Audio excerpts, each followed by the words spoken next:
Welcome to master key TV.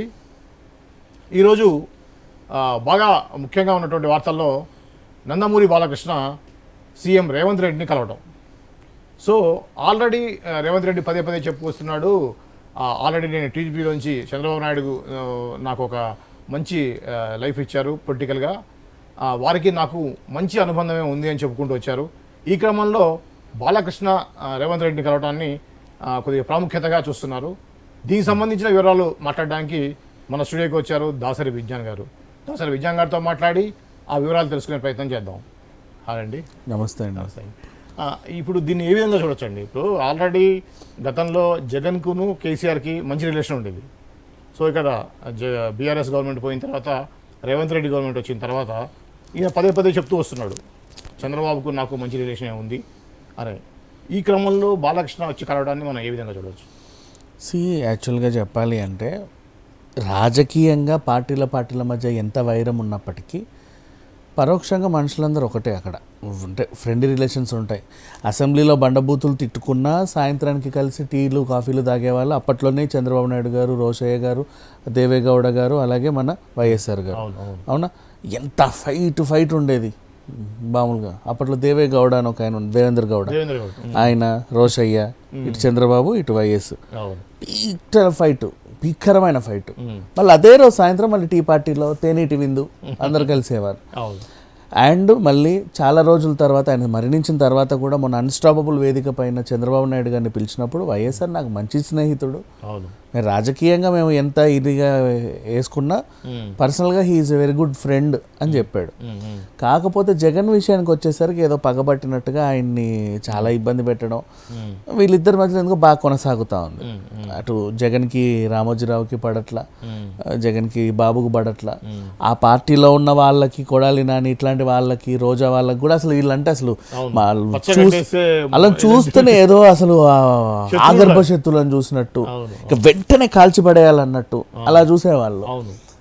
And ఇక ఇది అంశం పక్కన పెడితే బాలకృష్ణ గారి గురించి మాట్లాడుకుంటే, రోజా గారు, బాలకృష్ణ గారు ఎంత లోపల తిట్టుకున్నా మళ్ళీ అసెంబ్లీ ఆవరణలో మంచిగా పలకరించుకునేవాళ్ళు.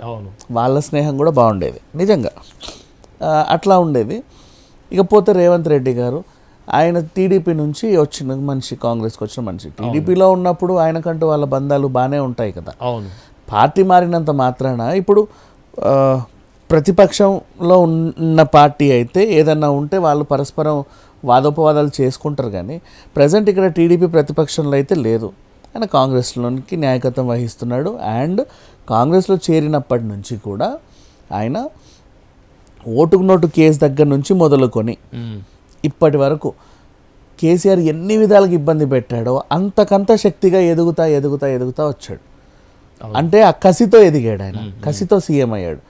బాగా తొక్కి పెట్టి మనిషిని అంటే బాగా బంధించి జైల్లో వేసి చాలా హింస పెట్టాడు.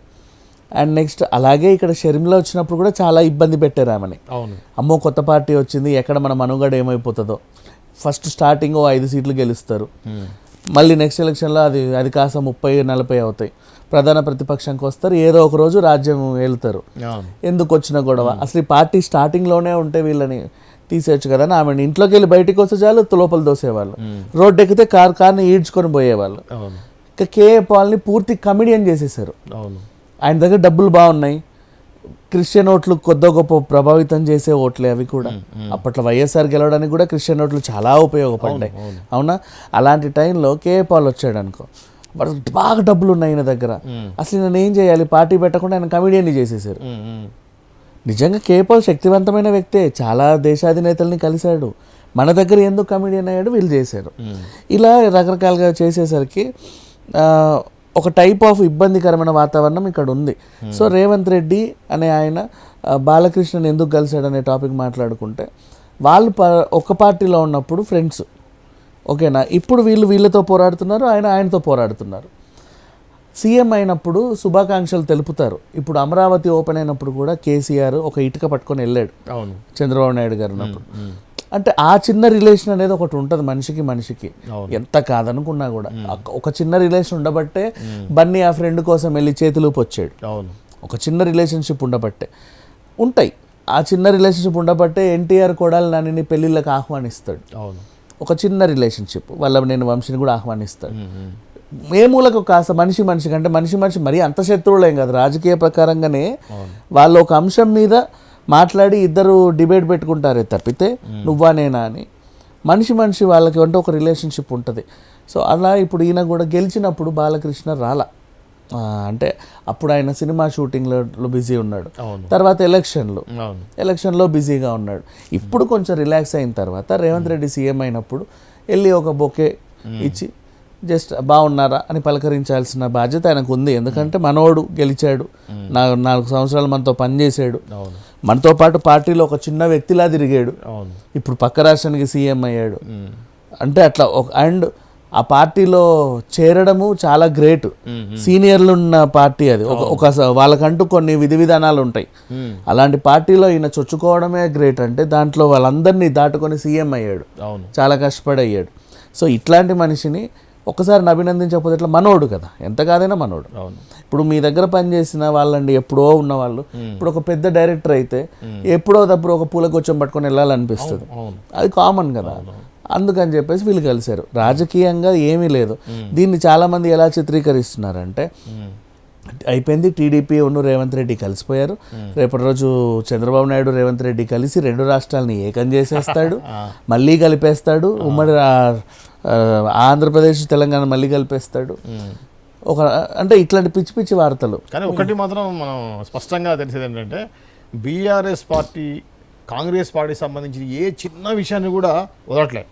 అవును, ఎక్కడ అవకాశం దొరికితే దాన్ని డ్యామేజ్ చేసేటువంటి క్రియ అనేది రెగ్యులర్ చెబుతా ఉంది. అవును, ఒక పక్కన హరీష్ రావు కానివ్వండి, కేటీఆర్ కానివ్వండి, కేసీఆర్ కానివ్వండి, ఒక చిన్న అంశం దొరికితే దాన్ని పెద్ద ఇష్యూ చేస్తాం. సో ఒకప్పుడు చెల్లింది, ఇప్పుడు వినట్ల ఎవరు. నిన్న కూడా కేటీఆర్ ప్రెస్ మీట్ పెట్టి ఏమన్నాడంటే రేవంత్ రెడ్డి ప్రభుత్వం రాగానే 30,000 పైచీలకు ఉద్యోగాలు ఇచ్చాడు. యాక్చువల్గా అది ఎలా జరిగింది అంటే దాని నోటిఫికేషన్ 2022లో రిలీజ్ అయ్యాయండి, ఎగ్జామ్లు 2023 ఆ బార్డర్లో వచ్చాయి, తర్వాత ఎన్నికల కూడా మళ్ళీ అయింది, నెక్స్ట్ గెలిచారు, తర్వాత రిజల్ట్స్ వచ్చాయి, వాళ్ళకు ఉద్యోగాలు వచ్చాయి. మొత్తం ఏం చేస్తే మీరు మీ పేరు చెప్పుకుంటున్నారు అనేది కదా. సేమ్ ఇప్పుడు అదే గతంలో కాంగ్రెస్ ప్రభుత్వం కూడా అలాగే చేసినప్పుడు వీళ్ళ హయాంలో కొన్ని ఉద్యోగాలు ఇచ్చారు, అది వీళ్ళ ఖాతాలో వేసుకున్నారు, వీళ్ళ ఖాతాలో. అది కామన్ అండి, మన ప్రభుత్వం వచ్చాక ఇచ్చామంటే మనం ఇచ్చినట్టే, పెద్ద విషయం కాదు. అదే మరి నచ్చకపోతే పోస్ట్పోన్ చేయొచ్చు కదా, ఇవ్వద్దు అనిపిస్తుంది, ఎంతసేపు మరి ఇచ్చారు కదా. ఇచ్చారంటే అది కొంచెం గొప్పదనం మెచ్చుకోవాలి. ఏ గవర్నమెంట్ ఉన్నా ఇస్తుంది, అది నువ్వు ప్రతి క్రెడిట్ నాదే అంటే ఎట్లా అప్పుడెప్పుడు. మరి అట్లాంటప్పుడు మరి ఇప్పుడు చంద్రబాబు నాయుడు వచ్చి క్లెయిమ్ చేసుకోవాలి హైదరాబాద్ హైటెక్ సిటీ నాదని. పునాదులు ఒకరు వేస్తారు, డెవలప్మెంట్ ఇంకో ప్రభుత్వంలో అవుతుంది, అది రెగ్యులర్ ప్రాసెస్ లో భాగంగా డెవలప్మెంట్ అవుతా ఉంటుంది. దాన్ని మనం ఏమన్నా. ఇప్పుడు ఇంకోటి మంచి కారిడార్స్ అండి, నేషనల్ కారిడార్స్. నాగ్పూర్ నుంచి విజయవాడ వైపు ఒక మంచి రోడ్డు పడింది మనకి. మొన్న కేసీఆర్ చెప్పినట్టు మనకి పవర్ వేరే రాష్ట్రం నుంచి పవర్ తీసుకోవాలంటే మనం ఆ పవర్ గ్రిడ్ పరిసరాలకు రావాలి. అది రావాలంటే మినిమం 3 రోడ్ లైన్లు ఉండాలి. ఆ రోడ్ లైన్లు ఆయన శంకుస్థాపన చేశాడు, ఇప్పుడు పూర్తవుతున్నాయి రేపు ఎల్లుండి. మరి ఇప్పుడు కాంగ్రెస్ ప్రభుత్వంకి వచ్చిన తర్వాతనే వాళ్ళు కరెంటు తెచ్చాము చూసారా అని వీళ్ళ ఖాతాలోనే వేసుకుంటారు. అది కామన్, అది వీళ్ళున్నా అదే చేస్తారు. దానికి మేం చేసిన దానికి వాళ్ళు పై పూతలు పూస్తున్నారు అనడం చాలా తప్పు. ఏదో అంశం దొరికింది కాబట్టి ఆయన ప్రెస్ మీట్ పెట్టి ఏదో సంచలనం అన్నాడు, కానీ ఒరిగింది ఏమీ లేదు, దాన్ని ఎవడో పట్టించుకోవాలి. ఇట్లా ఉంటుంది. మళ్ళీ వీళ్ళిద్దరు కలిసిన తర్వాత ఆయన అమరావతిని రాజధాని చేస్తాడు, పక్కనే హైదరాబాద్ రాజధాని ఉంది. అంటే ఈ రాష్ట్రం రాజధానికి ఆ రాష్ట్రం రాజధానికి 250 కిలోమీటర్ల దూరం ఉంది. ఆ మధ్యలో ఇటు నుంచి అటు ఒక మెట్రో వేస్తాడంట, వీళ్ళ నల్లని కలిపేస్తాడంట, వాళ్ళు ఇటు రావచ్చంట వీళ్ళు అటుపోవచ్చంట. ఆ మధ్యలోనే మొత్తం ప్రభుత్వ సంస్థలన్నీ ఉంటాయంట. ఇదొక అసలు మొత్తం 2 తెలుగు రాష్ట్రాలు ఒక పెద్ద నగరం సిటీ అయిపోతుందంట. మంచిదే అయితే తప్పే ఉంది. కానీ నన్ను అడిగితే ఇన్ కేసు ఒకవేళ మనం ప్రాక్టికల్గా మాట్లాడుకున్నా, ఇన్ కేసు ఒకవేళ అమరావతి రాజధాని అయితే, చంద్రబాబు నాయుడు గారి ప్రభుత్వం వచ్చి అమరావతి నిజంగా రాజధాని అయితే మనకి ఎంత అండి, ఎల్బీ నగర్ నుంచి ఆ సూర్యాపేట అవన్నీ డెవలప్ అయిపోతాయి కదా. పిడుగురాళ్ళ బాగా డెవలప్ అవుతుంది, ఎప్పటి నుంచో డెవలప్మెంట్ నోచుకోవాలి. పిడుగురాళ్ళ కొంచెం స్కేర్ ఏరియా, అది డెవలప్ అవుతుంది. మాచర్ల, పిడుగురాళ్ళ, ఇవన్నీ సత్తెనపల్లి, ఇవన్నీ డెవలప్ అవుతాయి. ఖచ్చితంగా చంద్రబాబు నాయుడు సీఎం అయితే మాత్రం మన ఆంధ్రాకి తెలంగాణకి మంచి రిలేషన్ ఉంటుంది, మంచి రిలేషన్ ఉంటుంది. కాదంటే పక్కా తెలంగాణ వాదులు తెలంగాణ రాష్ట్రం కోసం అప్పుడు కొట్లాడిన వాళ్ళు ఆ యొక్క దాన్ని సెంటిమెంట్ని మళ్ళీ బయట తీసుకొచ్చేసి తెలంగాణని ఆంధ్ర వాళ్ళకి తెలంగాణకి ఎక్కువ అంటే పక్క రాష్ట్రంతో సంబంధాలు ఉంటే తప్ప అండి. ఇప్పుడు అదే చంద్రబాబు నాయుడు చెన్నైతో రిలేషన్ పెట్టుకుంటే ఏమనుకోరు, ఇదే తెలంగాణ మహారాష్ట్రతో రిలేషన్ పెట్టుకుంటే ఏమనుకోరు. ఇప్పుడు నాగ్పూర్ను ఆ రోడ్డు అయితే మహారాష్ట్రకి మనకి మంచి రవాణా అవుతుంది. ఆ పక్కలతో కూడా పెట్టుకుంటే రెండు తెలుగు రాష్ట్రాలు కలిస్తే మనం కలిస్తే మాత్రం ఎందుకు ఇలా అనిపిస్తుంది మరి అంత ఈ రాష్ట్రం యొక్క హక్కుల్ని భంగం కలిగించే విధంగా ఏమైనా ఉంటుందేమో అని. సో ఇప్పుడు for example LB Nagar area తీసుకోండి, అవును, అలానే కూకట్పల్లి ఏరియా తీసుకోండి. ఇక్కడ సెటిలర్స్ ఎక్కువ ఉండడం వల్ల ఆ యొక్క ఓటింగ్ అనేది ఖచ్చితంగా వాళ్ళ మీద ప్రభావం చూపిస్తారు వాళ్ళు. అవును.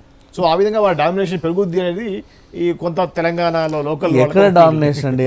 మొన్న ఎలక్షన్ అయితే నగరం అంతా ఖాళీ అయిపోయింది. అవును, అక్కడ ఉంటుంది ఇక్కడ ఉంటుంది ఓట్లు ఉన్నాయి, వెళ్ళారు వస్తున్నారు, కొంతమందికి ఉన్నాయి, అక్కడ ఉన్నాయి ఇక్కడ ఉన్నాయి. ఎందుకు మరి ఎలక్షన్ కమిషన్ దాని విషయంలో సీరియస్ తీసుకోవట్లేదు? తీసుకోవాలి, ఆధార్తో లింక్ చేసి ఎవరికైతే డబుల్ 2 చోట్ల ఉంటుందో అది తీసేసి అయిపోతుంది కదా, హ్యాపీగా తీయొచ్చండి.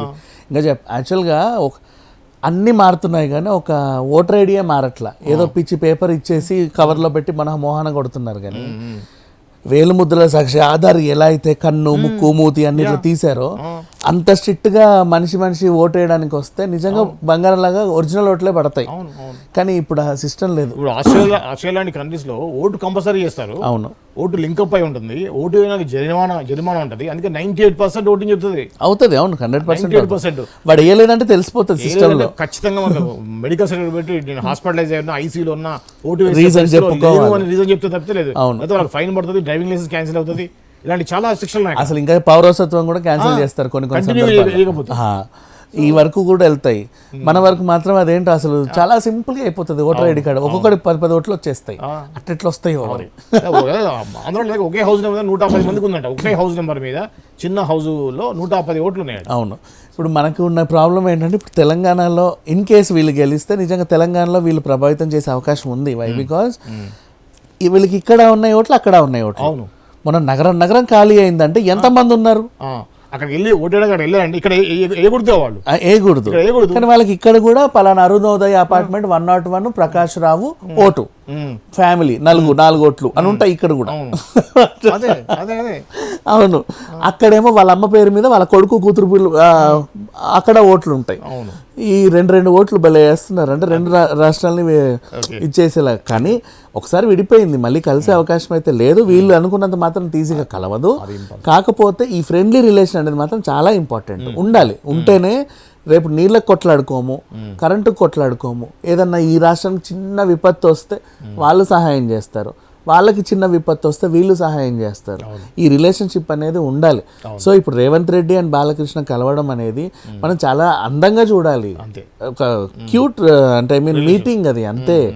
దాన్ని మళ్ళీ రాజకీయంగా తీసుకొచ్చి ఇంకేదో చేసి విమర్శించడం చాలా తప్పు. అంటే మరి అంత నీచానికి దిగజారకూడదు అనేది నా అభిప్రాయం. అంటే గతంలో బీఆర్ఎస్ గవర్నమెంట్ వైఎస్ఆర్సీపీ 2 ప్రభుత్వాలు కూడా ఒకటయ్యి, నాయకులు ఒకటయ్యి, ఇద్దరు కలిసి కబ్జాలు, ఇద్దరు కలిసి అక్రమాలు చేశారనేటువంటిది ఆల్రెడీ విమర్శ నడుస్తూ ఉంది. సో ఎందుకంటే ఎలక్షన్స్ టైంలో నాగార్జున సాగర్ కూడా బారికేడ్లు పెట్టేసి వైఎస్ఆర్సీపీ చేసిన విషయాన్ని మనం చూసాం. సో అదేవిధంగా ఇప్పుడు ఏదైతే ఆల్రెడీ ఒక మంచి రిలేషన్లో ఉన్నటువంటి రేవంత్ రెడ్డి, చంద్రబాబు నాయుడు ఇద్దరు 2 రాష్ట్రాలకు సీఎం అయినప్పుడు అదేవిధంగా మళ్ళీ దోచుకోవడం స్టార్ట్ అవుతుంది అనేది బీఆర్ఎస్ చేసే విమర్శ. ఎందుకంటే 1 సెకండ్, బాలయ్యకి హిందూపూర్లో ఆయన ఎమ్మెల్యే అయినప్పటికీ ఆయన కొంప ఇక్కడే ఉంది. అవును, రోడ్డు మీద. అవును, ఆయన హాస్పిటల్ ఇక్కడే ఉంది, ఆయన బిజినెస్లన్నీ, ఆయన స్టూడియోలు ఇన్నే ఉన్నాయి, ఆయన సినిమాలు కూడా ఇక్కడే చేస్తున్నాడు. ఆయన సినిమాలకు సంబంధించిన ట్యాక్స్ కూడా తెలంగాణ ప్రభుత్వానికే ఇస్తున్నాడు, ఆంధ్ర ప్రభుత్వానికి ఇవ్వట్ల సినిమా ట్యాక్స్ రావు కూడా, ఎందుకంటే మన అన్ని ఇక్కడే ఉన్నాయి. కాబట్టి ఒక బిజినెస్ మ్యాన్ గా చూస్తే బాలయ్య కలవడంలో తప్పు ఉందా? మరి అట్లా ఏం లేదు, కలవచ్చండి, ఎవరెవరినైనా కలవచ్చు. అంతే. ఇప్పుడు మొన్న తిట్టుకున్నా సరే, ఇప్పుడు 1 సెకండ్, షర్మిల ఉన్ను జగన్ కూడా ఒకసారి కలిసి పూలకొచ్చం ఇచ్చుకోవచ్చు ఎవరైనా గెలిస్తే, తప్పే ఉంది. ఆ విషయంలో ఏం లేదు, ఫ్రెండ్లీ రిలేషన్ ఉండాలి. లోపల మీకు ఇప్పుడు రాజకీయంగా పార్టీల పరంగా మీకు కొంచెం వైరం ఉందే తప్పే మనిషి మీరందరూ స్నేహితులే, అదొకటి గుర్తు పెట్టుకుంటే మంచిది. కానీ టీఆర్ఎస్ వాళ్ళు బీఆర్ఎస్ వాళ్ళు అట్లా కాదు, శత్రు అంటే వస్తే తల నరికేయాలి అంతే, ఆ రేంజ్ లో వీళ్ళు ఉంటారు. అదేంటో మరి మీరు జనాలు కూడా అలాగే రెచ్చగొడతా ఉంటారు. ప్రతిపక్షంలో కూర్చోడానికి ఇంకా అలవాటు పడలేనండి, తెలియదు వీళ్ళకి ప్రతిపక్షం అంటే కూడా తెలియదు, అంత కామన్ సెన్స్ కూడా లేదు. సీరియస్లీ 6 నెలలు దిగిపోద్ది, అలా చేస్తాడు ఇలా చేస్తాడు, ఈయన పోయి బీజేపీలో కలుస్తాడు, అట్లా అవుతుంది, మీరు మీరంతా సర్వనాశనం అయిపోతారు ఇవే చెప్తుంటారే కానీ డెవలప్మెంట్ కోసం ఏం చేయొచ్చు అనేది ఒకటి చెప్పడం మనకు తెలిసి వస్తాయిగా చెప్పడానికి. అదే ఓకే రైట్ అండి. ఇది అండి సీఎం రేవంత్ రెడ్డి గారిని నందమూరి బాలకృష్ణ కలిసినటువంటి సన్నివేశం. దానికి సంబంధించిన వివరాలు దాసరి విజయన్ గారు తెలియజేశారు కదా. మరో టాపిక్తో మళ్ళీ కలుద్దాం. అంతవరకు చూస్తూనే ఉండండి మాస్టర్ కీ టీవీ.